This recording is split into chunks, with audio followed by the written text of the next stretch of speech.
Welcome to the world between worlds, a place simply known as the Junction. Here, spirits are caught in the twilight of existence, awaiting guidance to their final destination.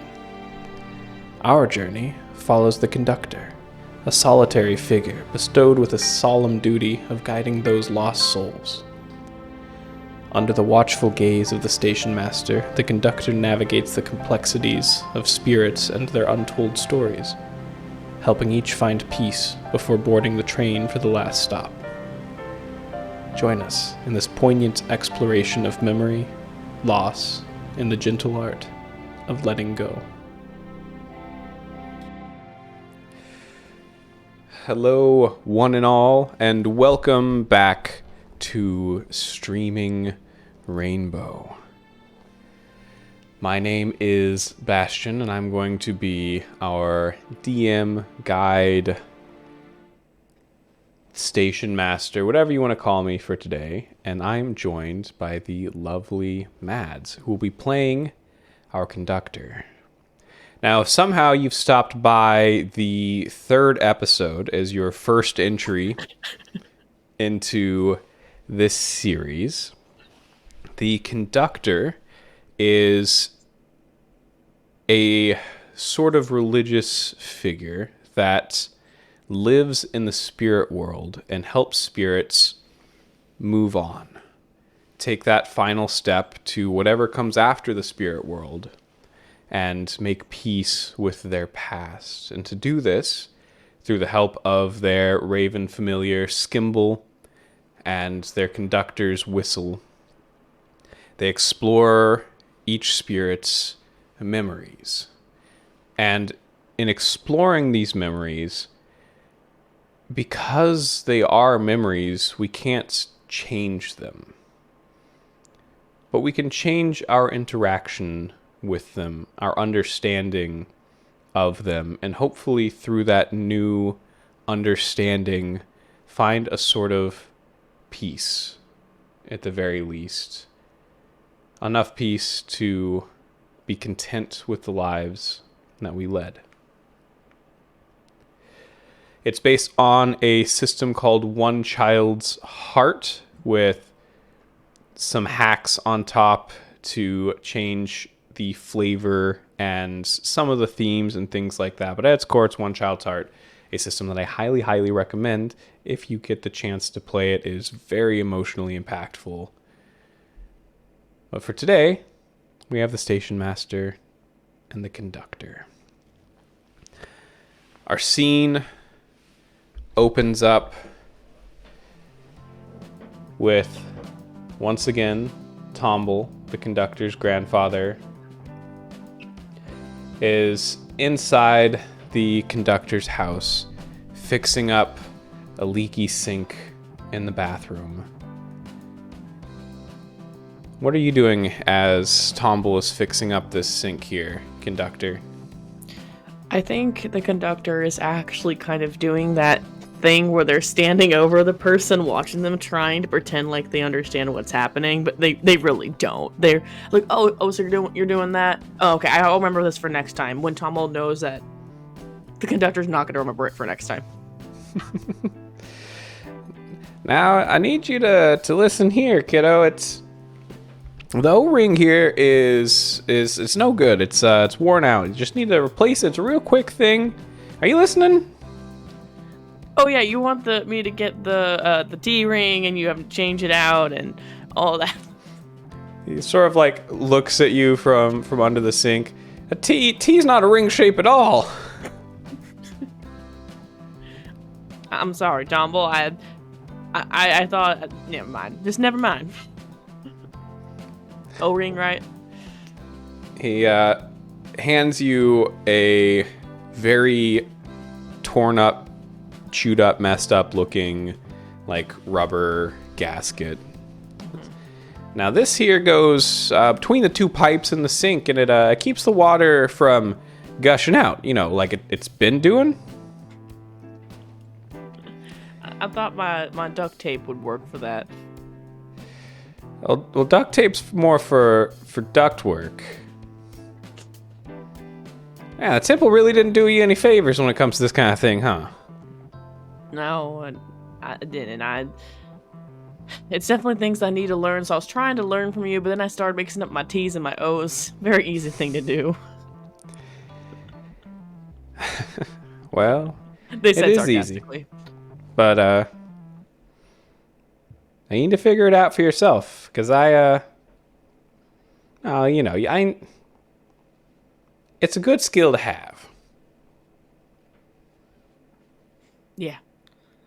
Alright, well, I will make sure I figure out this whole O-ring business and this, this thing. Whatever is this the O-ring? Yeah, that's the old torn up one. I'm gonna get this replaced here right quick, don't you worry. Alright, well, let me get underneath here so I can see it a little better.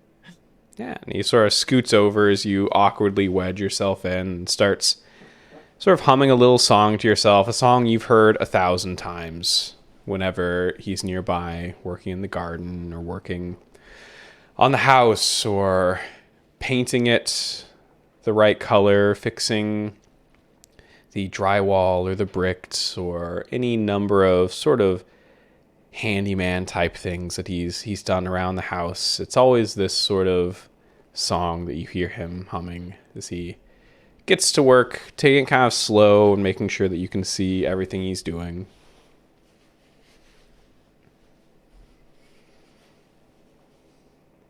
The conductor is paying attention now and then takes out a little notepad from their thing, making little notes about what he's doing, but not, it's kind of those notes that you take and you're like, what did I just read after you take those notes? But they're still doing it nonetheless. Yeah. And it is a pretty simple job. It doesn't take long. Gets it all fixed up and all right, well let's run the wire. Let's make sure it all works out. All right. And so the conductor comes and turns on the water. And sure enough, it's no longer flooding your entire bathroom.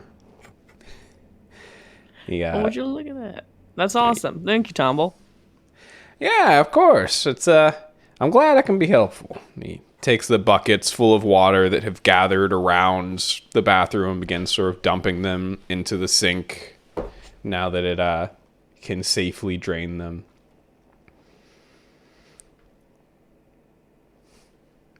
You know, we show each other our love in different ways. Yeah, I think that's true. I think you've always been the one to want to fix something. That's always been the way that you've kind of, I guess, shown that you care and you've been around. Yeah. Making the lives of my loved ones a little bit easier. It feels good, you know? Yeah. Now, I can't do all that emotional memory doohickey stuff that you can do, but I can fix a sink. That's pretty much the same thing, right? You know, Gramps, it's good enough. It gets the message across. Well, I'm glad. He sort of takes one last look at his work and turns over and sort of pulls you into a warm embrace. He's not super like a hugger and doesn't like always go for hugs or things like that, but when you do, it's that comfortable sort of hug it feels like you're just wrapped in like a heated blanket as Tomble just sort of pulls you in, gently sort of runs his hand up and down your back. Ah, the elusive Tomble hug. Sometimes you just feel it. Yeah. And I give him a squeeze. That's the good stuff. And as the two of you separate, you feel Skimble come over and sort of like gently butt his head against your ankle. This one's a subtle one, boss, but we got a new one. Oh? And also, thank you, Skimble, for not using your beak this time. That's a lot more comfortable, by the way. Old Skimble here is learning a thing or two. You can teach an old bird new tricks. Yeah? Yep. And sure enough, I look down at the whistle, and it's glowing faintly. Yeah. Well, Skimble, might as well go get going. I look up at Tomble and say, duty calls again. Always working. Always working. All work and no play. Well, you have a good one at work, kiddo. The work you do is important. All right. Thank you so much, Gramp. See you later. Yeah.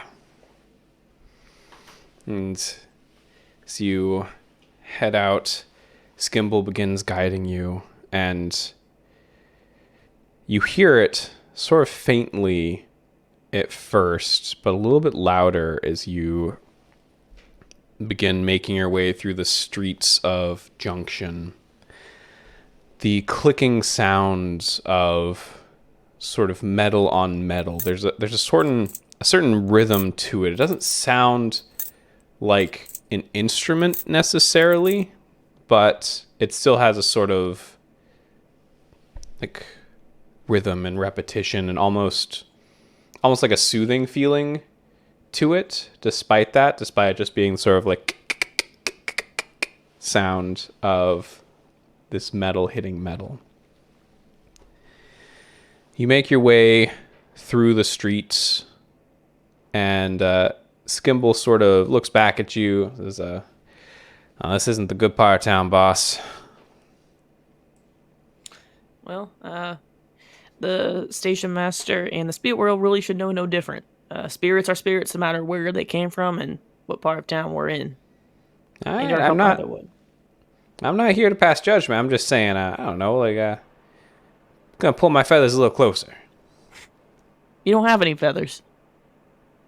Well, it's a your bones. Look, I'm really self-conscious about my feathers. No, I see what you're saying, Skimble. This is where some rougher spirits are, for sure. Yeah. And as much as Junction has a bad part of town, it certainly exists, right? And certain memories and those more repetitive, less sort of fully formed spirits that have more become part of the background, part of the spirit world, and less themselves, they tend to congregate in places that more remind them of where they were when they were living their own lives. And to reflect this, Junction does have a less nice part of town, a poorer part of town, a part of town that in the material plane would be more of a criminal part of town. There's not a lot of spirit crimes, but you can still see around you sort of these flickering memories and moments of spirits. Maybe you see a street fight happening here. Maybe you see someone staring you down from an alley. But you and Skimble keep on following the sounds of the clicking metal, make your way down one of those alleys, and find one of those fully formed spirits, one that hasn't integrated into the background quite yet. It's a young man that has sort of clean cut, short cropped hair. He's got a sort of like a black muscle tee with like a big like white like anarchy symbol. It looks like it's maybe been spray painted onto it, and some sort of like tag, looks like maybe graffiti style tag on the back that you can't read at all, and a pair of fairly loose fitting jeans hung low on his waist, and he's leaned up against the wall, fidgeting with a butterfly knife, just sort of flicking it back and forth. And as the two ends sort of meet, they make that clicking sound that led you here. And you don't realize it immediately, but as you sort of get closer, this is Jacob from Mrs. Gray's memories. A little bit older, not much older, maybe a year or two older, but certainly looking more worn down than at least what Mrs. Gray's impression of him was in her memories.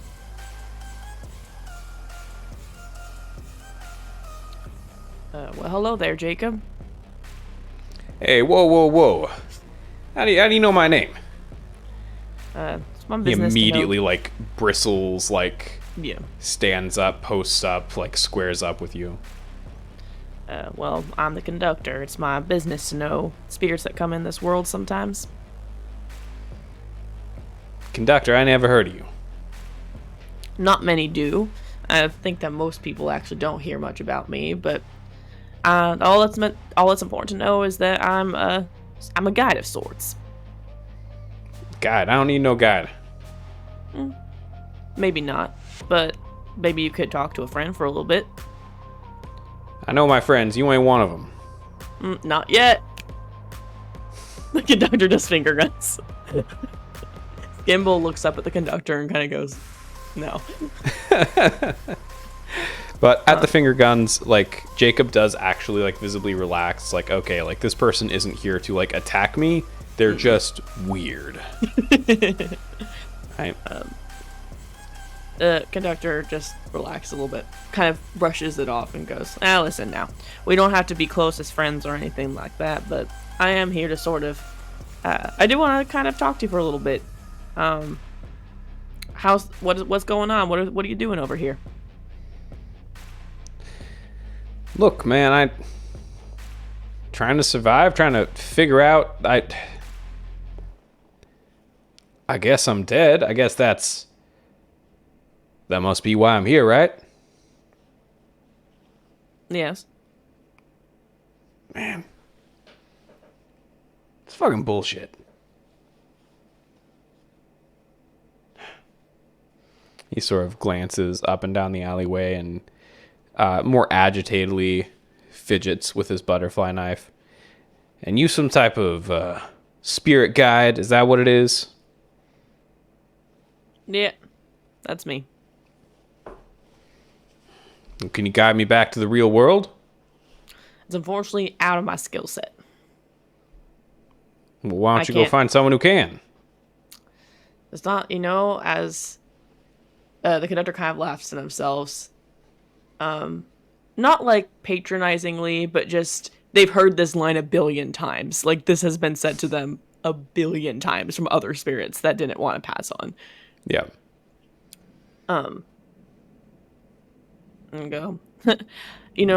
Whenever I find someone with that skill set, I definitely will let people know, but I've yet to find anyone that's like that. There's only me to help move on to the next thing. Whoa, hold on. Move on to the next thing? What's that supposed to mean? It's meant to mean to move on to from here. This is like right here, your awaiting spot. It's between worlds, and you're going on to the next one. I'm only here to help you move on to the next one. Once you pass this threshold, there's no way of going back to the other world. You just gotta move forward. So you're saying I'm gonna have to die again?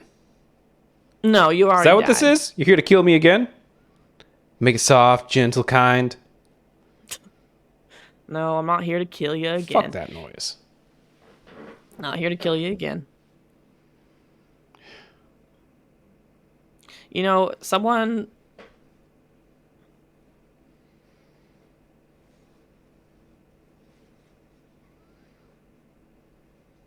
It's basically like walking through another door. That's all you do. It's just like you're waiting in the house before you're leaving on the next trip. That's it. It's not dying again. Oh, you make it sound so nice.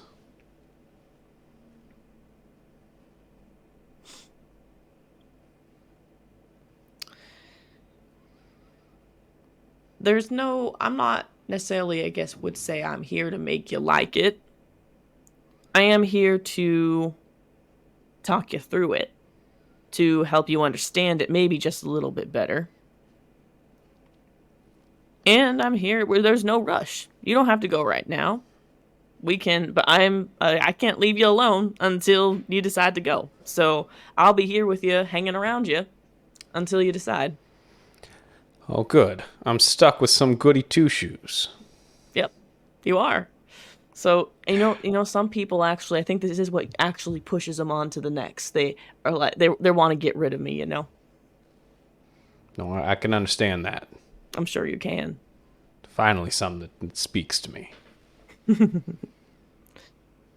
So what is this? You therapize me. You tell me I've been a good boy and it's all gonna be okay, and then see me on my way for my second death. Is that what this is? Usually, you come to that conclusion on your own. I just sort of sit here and listen. Most people, some people, well, I won't even say most people, because actually a lot of spirits are like you. There's a few that are more willing to talk or want to listen or want to give me some more information or anything like that. But a lot of spirits are like you. And there always is like it's always hard to, it's more something that you come to on your own while I'm here. I'm not here to tell you what your life was. You know what your life was. I'm not going to do that. It was a fucking shit show. It was a fucking shit show. Yeah? That's what my life was. Tell me about the shit show. What do you want to hear? That I was some fucking gangbanger that had a chance to get out, fucked it up so fucking bad that I died for it? Is that what you want to hear? You could start there, or you could start at the beginning. Whatever you want to tell me. Or we can sit here in silence. Man, it's just...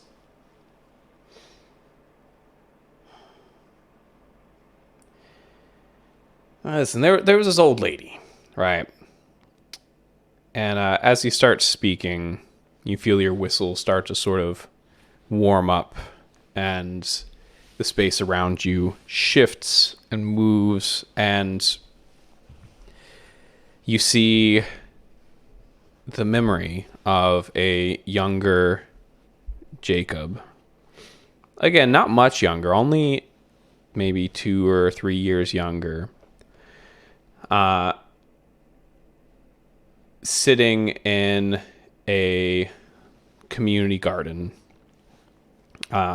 He's covered in cuts and bruises and is sitting on a bench, sort of hunched over, arms on his knees, sort of brooding as he's anxiously clicking his butterfly knife in his hands. And as he sits there, you see Mrs. Gray. But from Jacob's point of view, she looks very different. She's sort of vibrant and full of energy, and you can see that she is still old. It's the same age that she was in her memory, but it's almost like she's glowing here as she makes her way over to him. And, well, young man, you've been in my garden for a bit. What brings you here? And Jacob sort of looks up, almost shocked that someone's talking to him. It's none of your business. That's fine, dandy. If you're gonna be here. She reaches into her pocket and hands him a set of shears. I'm pruning out all of the dead tomatoes in this part of the garden. I need your help. And you see Jacob sort of takes the shears, and there's an internal struggle and the spirit of Jacob next to you. Man, I didn't know what to do. Throw the shears down, yell at the old lady. I don't know. There's something about her, right?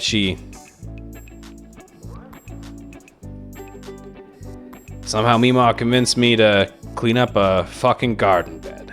Me. So I got to work. And you see the Jacob in the memory just sort of shrug, doesn't really say anything, but gets up and dusts himself off and goes and gets to work, sort of pruning the tomatoes. And Spirit Jacob with gestures. That was the best thing that ever happened to me. I didn't deserve it. But, when you get a good hand, you don't fold because you think you don't deserve it. You play it. And so I played it.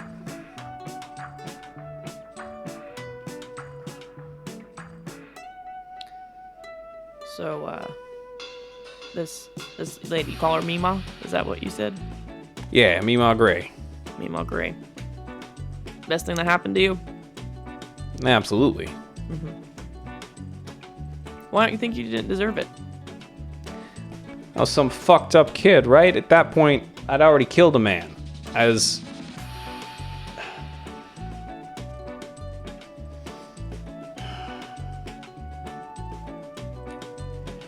that point, I was already part of Cutthroats. And Cutthroats didn't mess around, right? They were my family. And they looked out for me as much as could look out for anyone, but it's a lifestyle. You're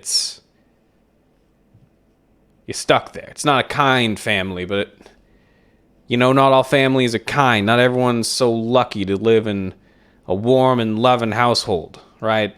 Right. Sometimes you gotta bust a few heads to have a bed to sleep in at night, okay? There's no problem with that, okay?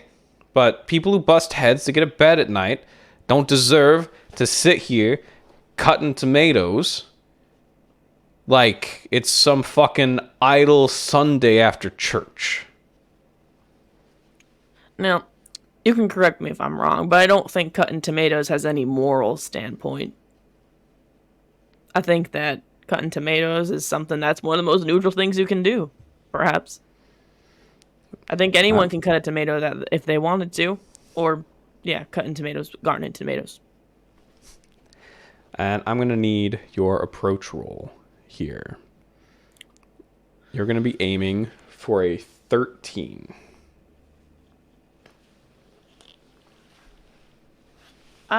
It's weird. I don't know if I feel like I know we're taking time to open up, right? Mm-hmm. And so I think dedicated still works here, Yeah. I'm not sure. I guess I am reflecting. I'm saying, oh, you deserve this. You're not so I guess reflection works here too. I think both would work here. Yeah. I think that's fine. I think I agree with that. So 13. Yeah. And then we're doing. I think I'm doing heart here. Heart? I'm going off of instinct with it. There's no way I'm able to go on procedure with Jacob at all. That is not going to work. So 3d6 plus 2.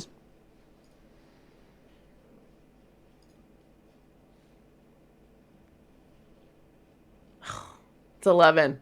I keep rolling ones. Yeah. It is what it is, though. Yeah. Just when you're a piece of shit like me, some neutral's good by comparison. You get it?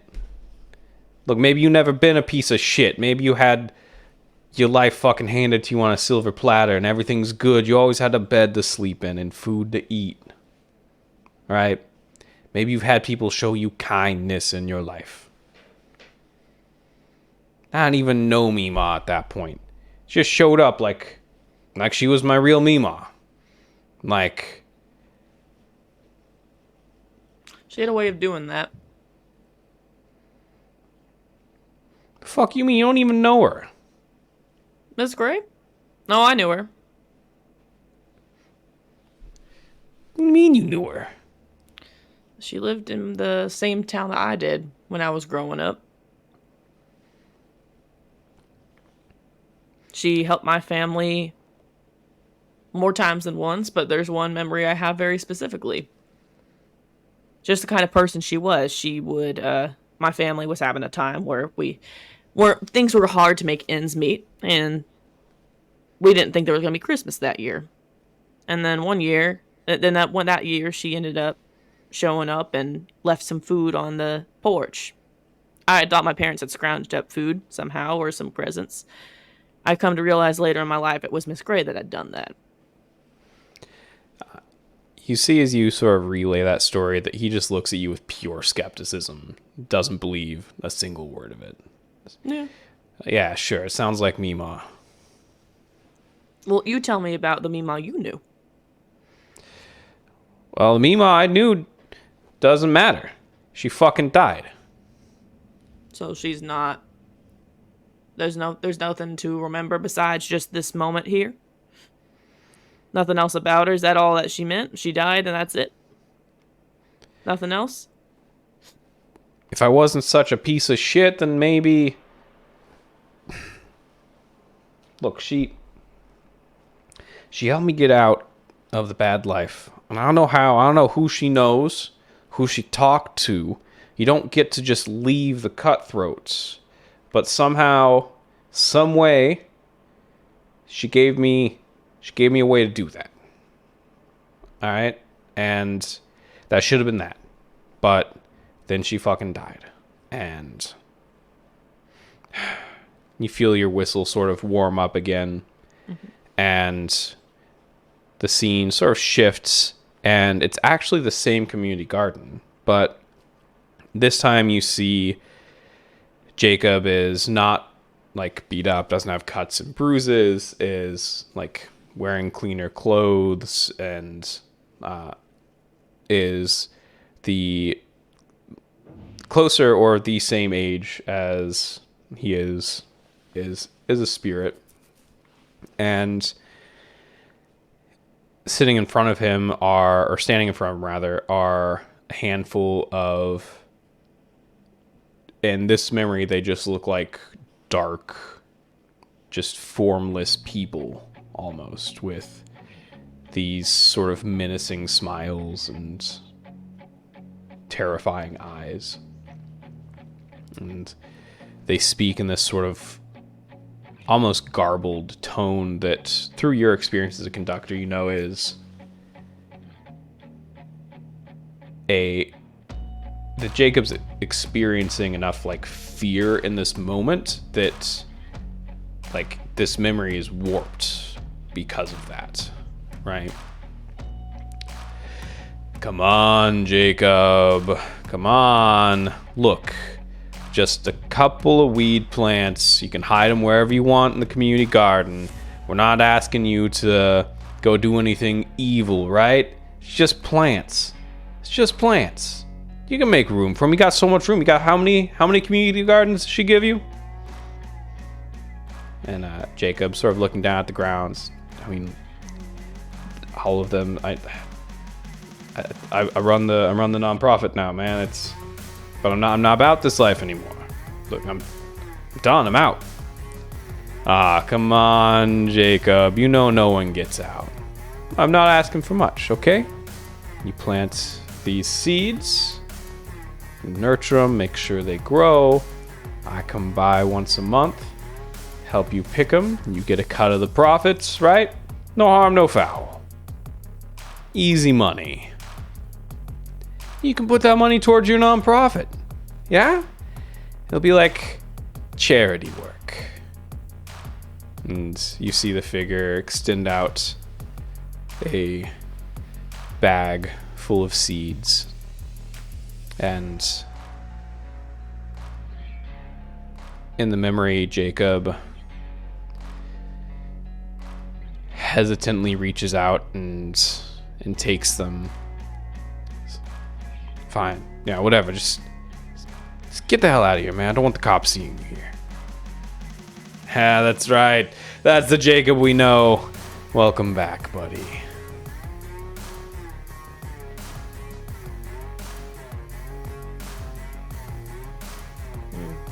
Bastards didn't even wait. Fucking week. 2 days. 2 days after the funeral. They show up at the community garden like we're old friends. Shoot.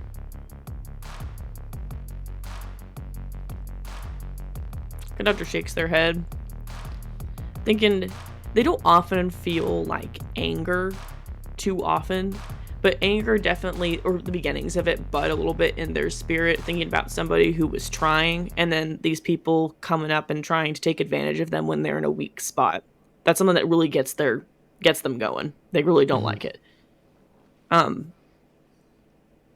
they were being composed for the sake of the spirit, and just say, yeah, they had no business doing that. Had no business coming up to you like that, trying to get you to do something like that. Let's go ahead and make our approach roll here. Since it's your second, you're down to a difficulty of... Holy shit, math. We're at 13, right? Yeah, we were at 13. Yeah, so we're down to 12. Okay. I would say we're still going back with dedicated and reflection. Yeah. What was the number I'm trying to get again? 12. 12. I still didn't make it. I got an 11 again. 11. Dang. For the viewers at home, Bastion knows me as an infamously bad roller. So the fact that I was rolling really well the first couple times was kind of weird. This is more like how it would normally be in a session with me. Very uncharacteristic Mads rolling.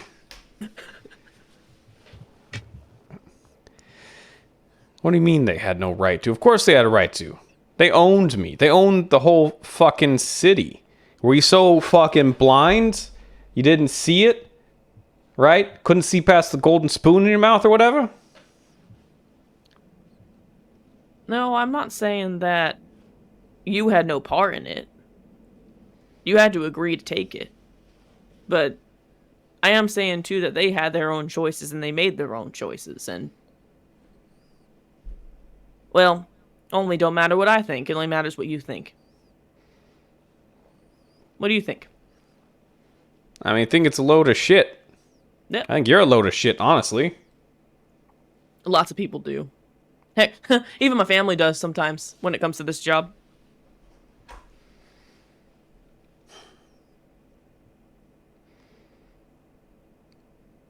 I thought I got out. I didn't. I just had a break, a lunch break, a taste of what life could be like. And after she died, it was right back in. Like it or not. It's what I deserved.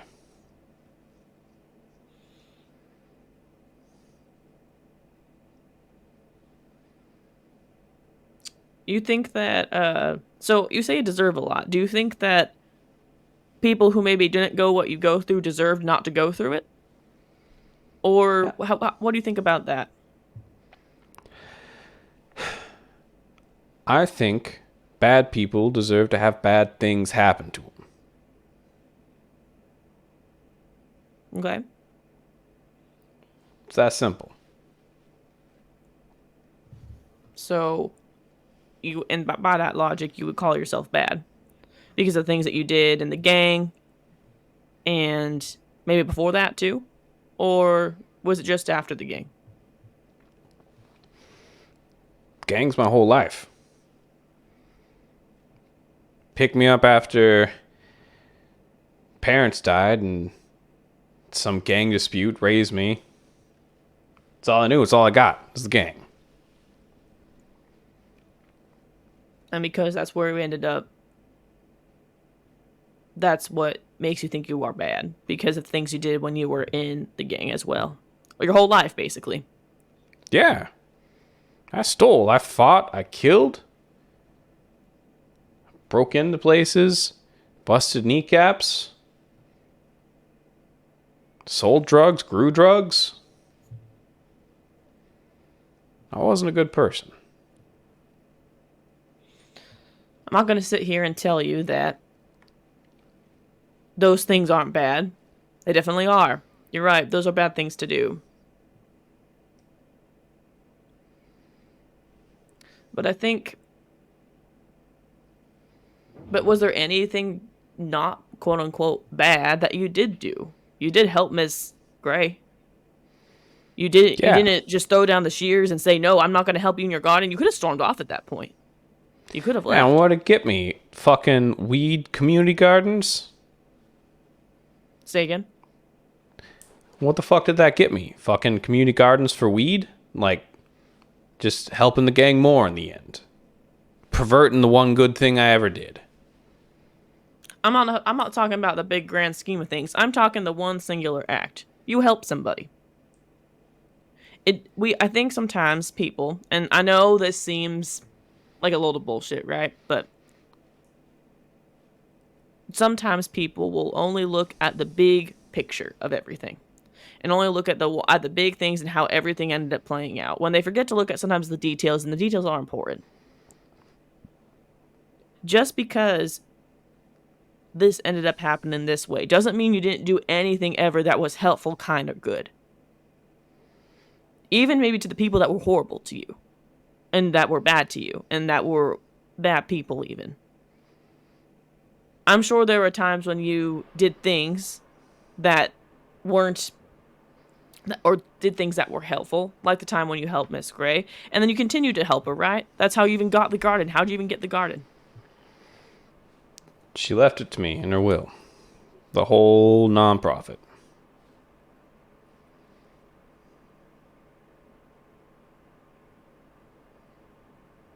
Wish she would have left it to someone else.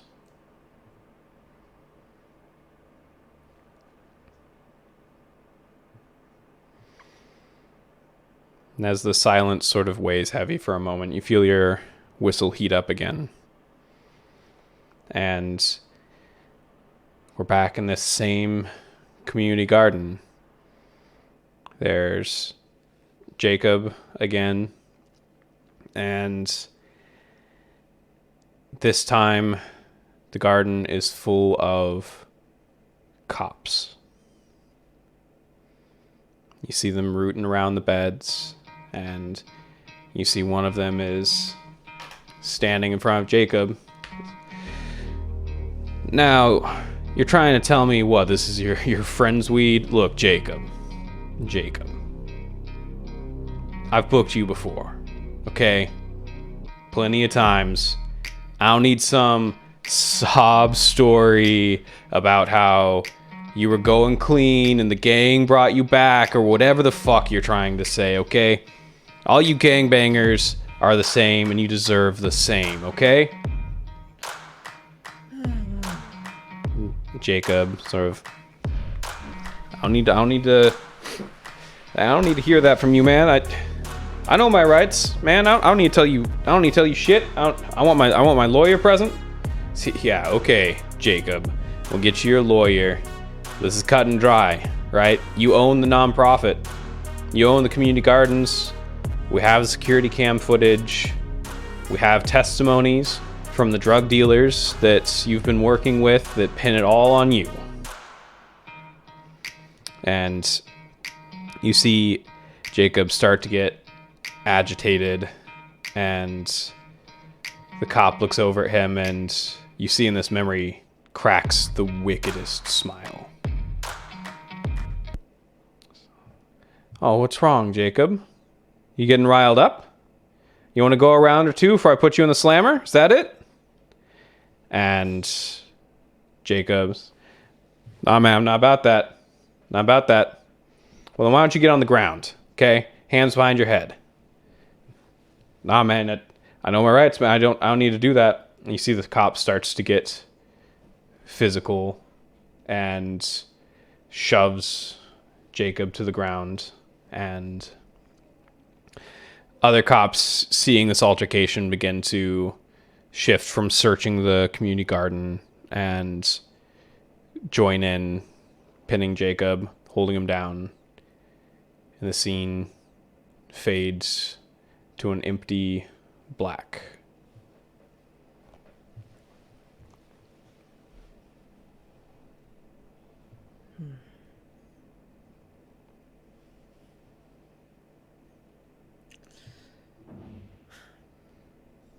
Yeah.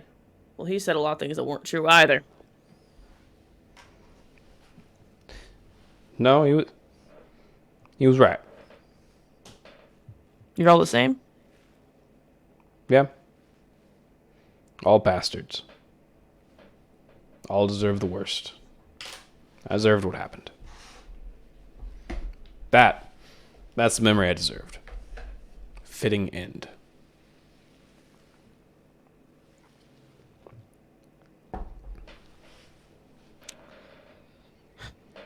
Jake, I have a question for you.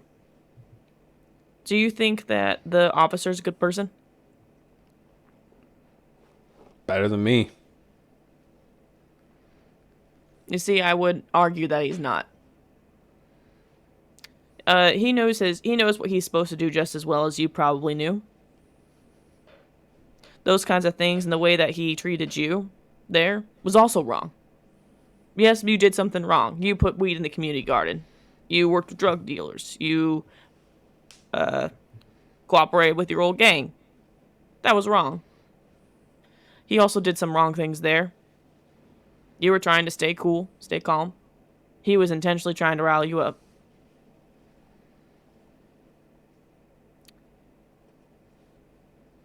And maybe it's just because as somebody who... well, it don't matter what I think.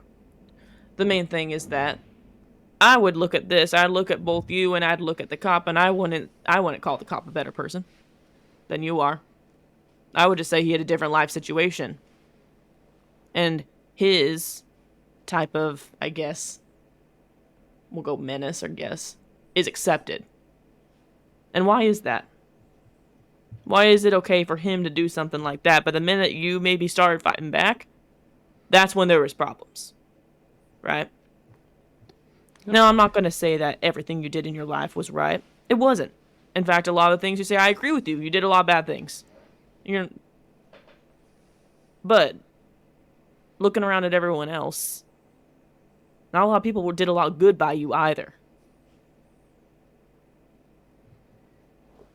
And that matters. Let's go ahead and make our last approach roll here. See if you can hit an 11 again. Oh, I'm nervous. Yay! Got 17 on the dice. There we go.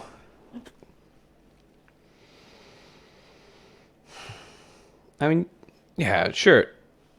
Cop wasn't a good person either, but what's the point? He's at home with his wife and kids.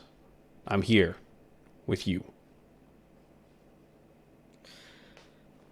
And there's the thing of it, right? It's just, there's not a lot of fairness in the world.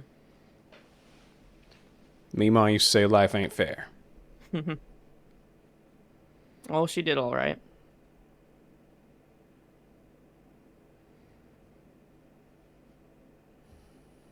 I think that, I'm really glad that you were, sorry, I don't always get tongue-tied, but, she always wanted a child or someone to take care of.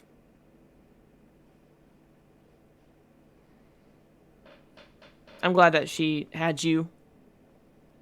You were a big part of her life. Big bright spot. Well, I wish she'd found someone less fucked up. What do you think she would have wanted if you told her that? Let's say Mima was right here, right now, and you said that. How do you think? What would she say to you? Well, she whooped my ass. All right. But she's not here. She's fucking dead. So am I guess. Yeah. You could argue that you're not here. Fuck's that supposed to mean? It's just saying that, talking about how, when people pass on, yeah, they're gone. But we still have their memories. She still lives on in your memories. And yeah. If that's all that if all she was all she mattered to you when she was alive, and that's all that matters to you now, and everything about her just left whenever she's dead. I don't know, then what was the point? What was the point of interacting with her? What's the point?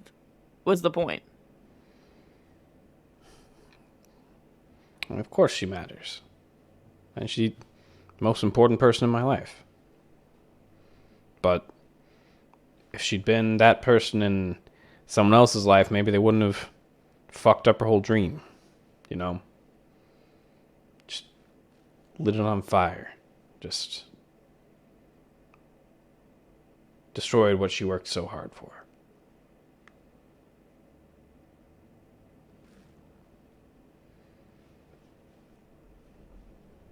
But that's my legacy. That's how people are gonna remember me.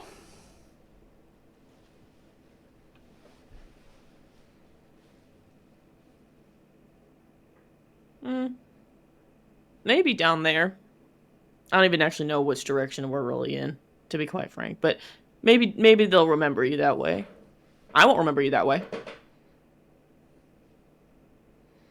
Not that it matters what I think, little old me. But I won't remember you that way. That's at least one person. What'd you say? That's at least one person. Yeah. I'll remember you as someone that made my friend very happy. And gave her some extra meaning in her life. Something she had been missing. And though she would never say it, something she really wanted. Yeah. I am glad I could be a good part of at least one person's life. And the alleyway sort of fades back into view. And you feel the ticket for Jacob materialize in your hand.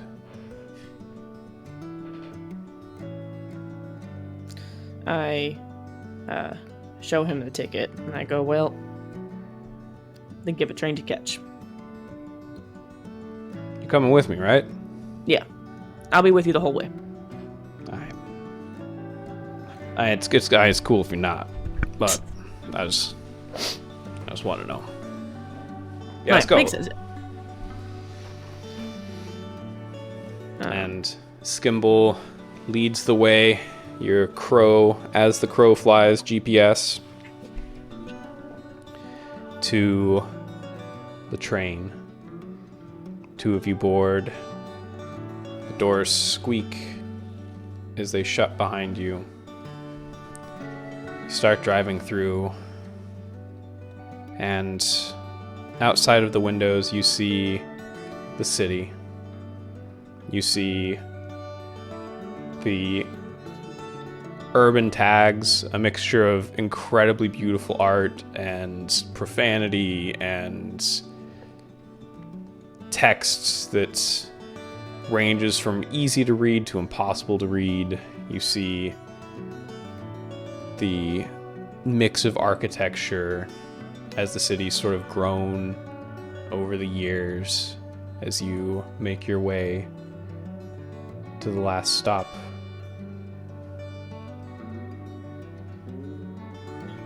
Jacob is sitting there, fidgeting with his butterfly knife.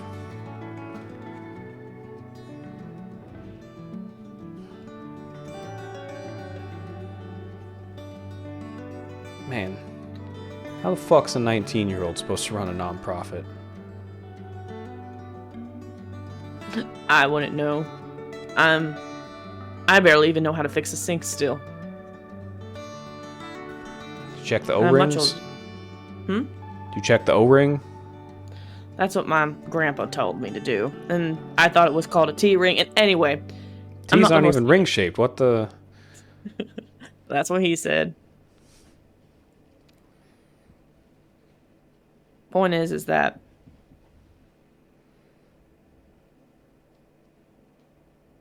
well,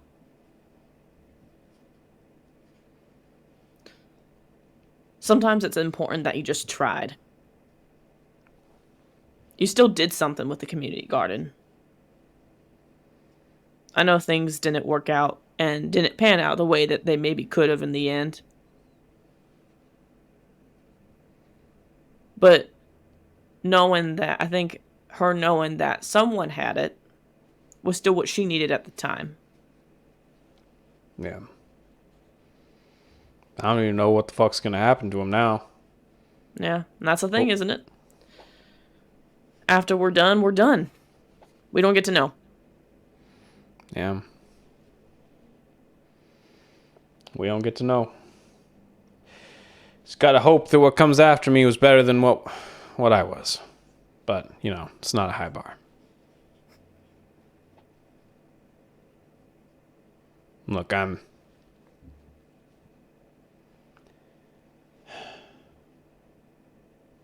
sorry I treated you like shit when you came up. It's just not a lot of good people approach you in an alley like that. That's all right, Jacob. Like I said, most spirits are like you and not wanting to really talk much to me, and it's something that doesn't really bother me. I appreciate the apology, but then again, you have nothing really to apologize for. This is a weird experience. Someone coming up to you being like, hey, I know your name. It's a weird thing. Yeah, maybe don't lead with that next time. I'm not one to usually sugarcoat things. I find it whenever I've tried to sort of be like, oh, I'm just getting to know you. I try this with a couple of spirits because I've been doing this a long time. And that almost creeps them out more because they're like, what, you knew this whole time that like you're like the guide from the spirit world. So if I just lead with it, it usually comes a little bit better. But maybe you're right. Maybe I don't have to go right with the name. Maybe I can do something different. We'll keep working on it. It's like me ma used to say, right? Lead with kindness, lead with comfort.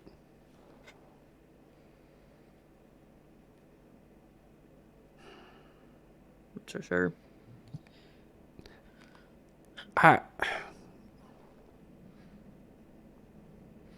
Look, this is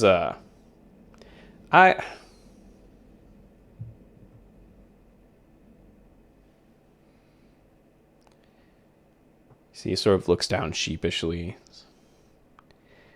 Would it be all right if I gave you a hug? Of course. You can give me a hug. Yeah. And gets up and pulls you into a hug, and it's not a comfortable hug.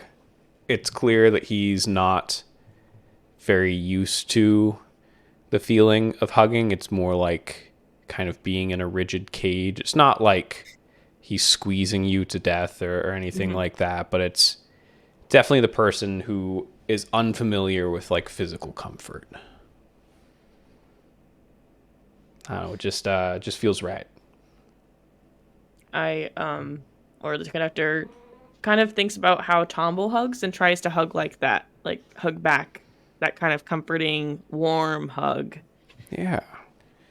And you wrap him into this comforting, warm hug, and the two of you sit there in silence for a moment as the train comes to a stop.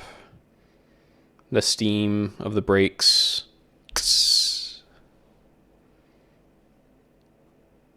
The doors slowly open. Jacob, I know you personally feel like you might have a lot to be sorry for, but I don't know if anyone's ever said this to you, so I'm going to say it. I'm sorry. I'm sorry that your parents died. I'm sorry that Mima died. I'm sorry that the place that you ended up getting involved in didn't show you much kindness. I'm sorry that all of that happened, that a lot of bad things that happened to you led to some of the bad things that you did. I'm not saying that means it all makes up for it, right? You know that already. You don't need me to tell you that. But I don't think anyone's ever told you they were sorry, and that sometimes that's what you need to hear, maybe. Yeah. Not everyone gets dealt a good hand. No. They don't. I sure as hell didn't. No. But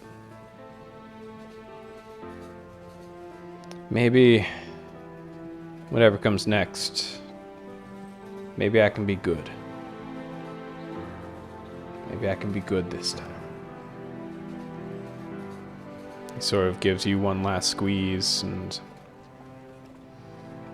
looks over at you and looks over at Skimble and sort of, well, best of luck, conductor, and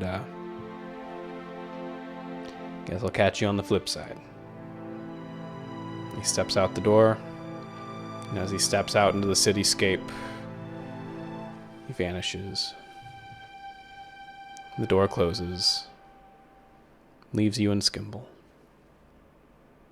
Where's the conductor's head at as we make our solemn solo journey back to Junction? After Jacob leaves, the conductor goes and punches the side of the wall, letting out all the anger they've been feeling at what happened to this kid, what happened with the garden, what happened with everything else. And just kind of does like a scream that's almost inaudible, you know? Mm-hmm. But like just like a grunt of anger, like that there is nothing you could say. It never gets better. That's the one part of this job that never gets better. Is a lot of times there's nothing you can say to make it feel better because you can't. He did bad things. He did things that were horrible. You can't say that it's not gonna be better. You can't say that you were a good person because he wasn't. Hmm. He did fuck up the one thing, that good thing that happened to him. He did. You know, but at the same time, the conductor, they have the privilege of seeing everything before that and knowing how all those things led up. And when people are so close to it, it's like when you're rock climbing. You can't see what you need to put your hand on, but the conductor can see the whole thing. And so the conductor, they kind of get that aggression out and sort of readjust their jacket. Takes a deep breath to release all of the tension. And then begins thinking, as they kind of go the ride back to Junction, what really makes a good person? You know? What? Yeah. And then also, when we say this idea of a good person, how much of that is based upon where you come from? Yeah. And who is being a good person, basically who was good to you, and that's what you see, and that's what you do. You know? Yeah. Do you need more good people to outweigh the bad people in your life in order to do that? Because Jacob didn't get that. And that's where he ended up. Yeah. And what keepsake of Jacob's do you bring back with you? I want to say the butterfly knife. Yeah. Yeah. It's, as you get a closer look, it's smooth and polished from being handled so frequently, the same way that a statue that's touched frequently has a sheen to it. It's clear that he was always fidgeting with this and using it, and you see his name is sort of monogrammed on the inside of the handle, not the blade where it would get worn away over time. But as you get back to Junction, Skimble is oddly quiet as you make your way back to your house, set things up, go to your attic and set the butterfly knife down. What does the conductor do after this? I would like to say that the conductor puts the butterfly knife I put it by the or like right next to the packet of leaves. Yeah. So that they stay together. Absolutely. I think the conductor ends up going and checking the sink, seeing how it's running. Yeah. Like a beauty. Where does Tomble live, by the way? Yeah, Tomble lives in a little cottage not too far away from where you live. I think Definitely walkable. I think I go for a walk towards Tomball's place. Yeah. You make your way towards Tomball's place, Skimble following along. But when you get there, you don't hear his humming. You don't hear any movement inside. I knock on the door. Hey, Gramps? No response. Did he go somewhere? Is the door open or is it locked? It's open. Okay, I go inside. Yeah. And I probably would have had a key even, you know? Yeah, of course.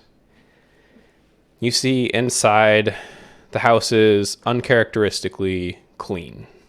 Usually he has projects strewn about everywhere, things he's working on, things he's in the middle of, but it's clear that he's taken time to organize all of that, put it all away, get things cleaned up, looking nice. Whole place is just about sparkling clean. I don't like where this is going.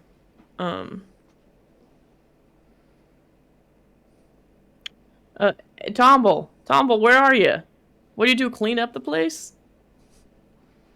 There's no response. I start looking through the rooms to see where he is, because this is uncharacteristic of him. Absolutely, yeah. There's not very many rooms. It's just kind of the bedroom, the bathroom, the workshop. But you check one after the other. Clean, perfect condition. No Tomble.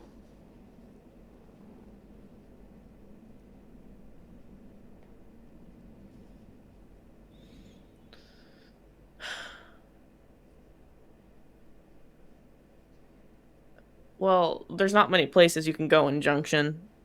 There's probably like a store, perhaps, that you could go, and I guess the conductor probably goes and checks to see if you went to the store. Yeah. You check the store.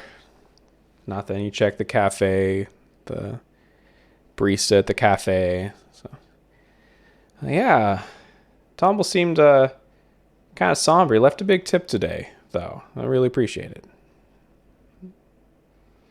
Check his other haunts. It's nowhere to be found. The conductor knows what's happened now. So that Tombo was officially ready to move on, and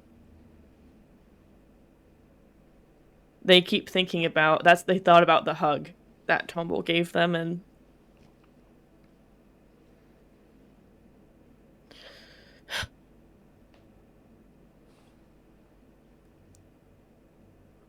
they just take a deep breath, wipe some moisture that comes to their eyes, and says, "Bye, old man." And ends up shuffling back home. Yeah.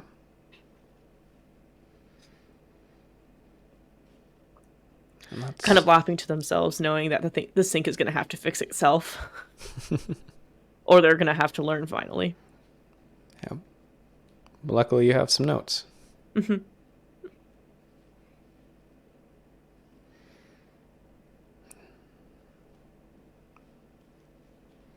And that's where we'll end for today.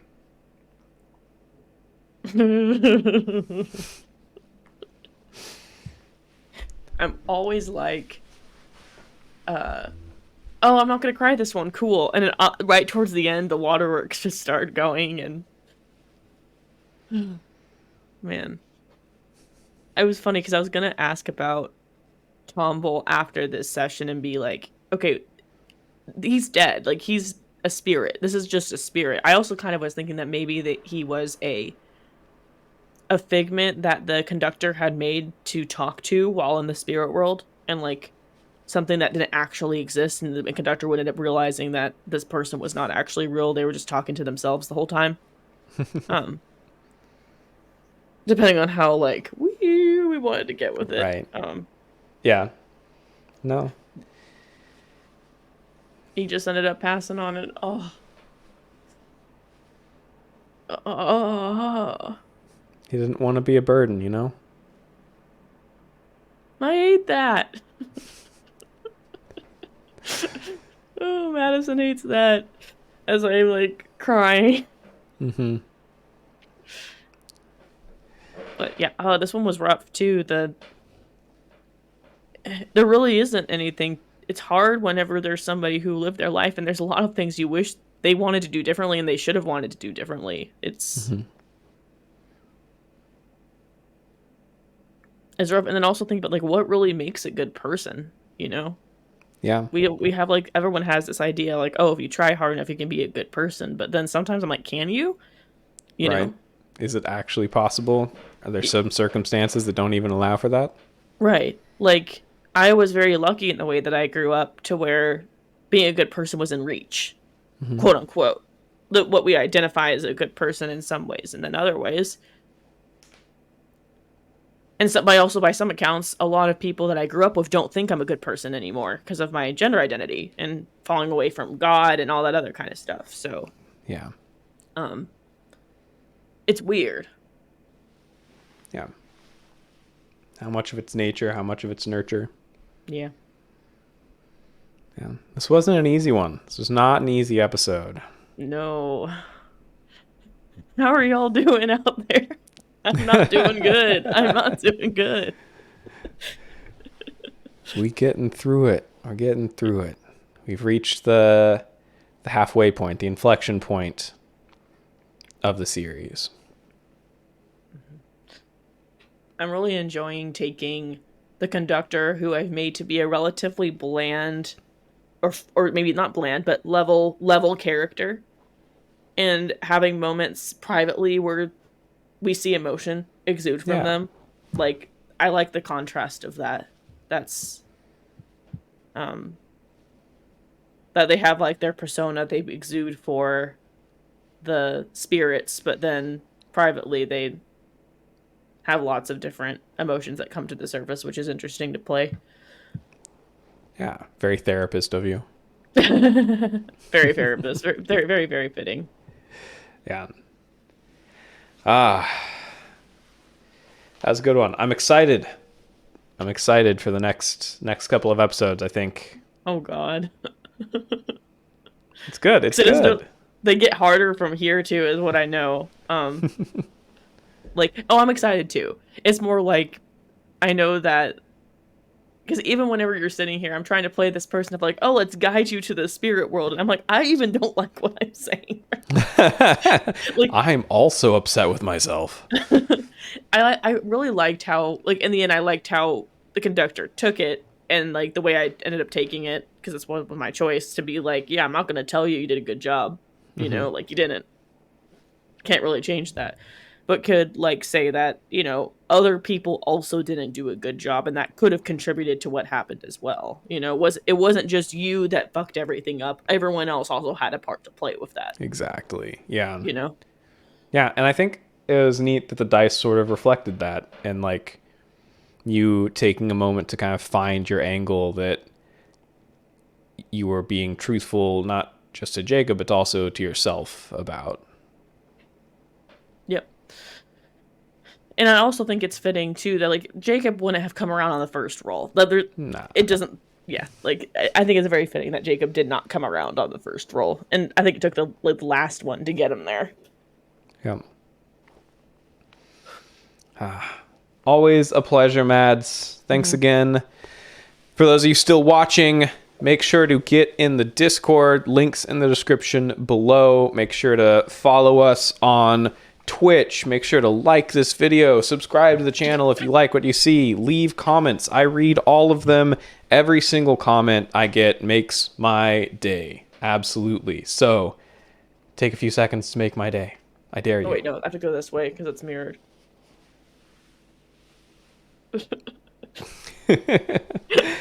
And I can't wait to catch y'all in the next episode. Until then, I love your faces.